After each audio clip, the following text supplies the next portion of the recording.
Bahagyang lumakas pa yung amihan o yung northeast monsoon at ngayon ay nakakaapekto pa rin ito sa malaking bahagi ng Luzon, kung saan magdadala pa rin po ito ng maulap na kalangitan.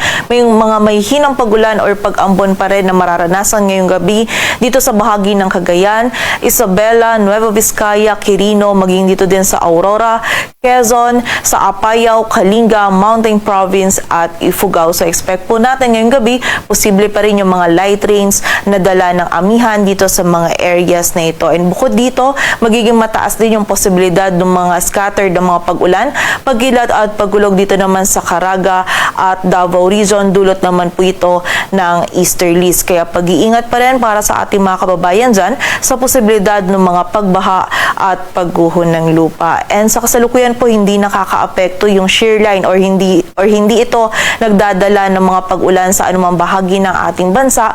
Ngunit continuous monitoring po tayo sa mga susunod na araw sa possibility na itong shear line ay magdulot po muli ng hanggang sa malalakas na pag-ulan, mostly dito sa may silangan ng Luzon. Kaya continuous monitoring po and patuloy na magantabay sa updates na ipapalabas ng Pag-asa. And bukod din po dito ay wala tayong minomonitor na bagyo or low pressure area na maaaring makaapekto dito sa ating bansa.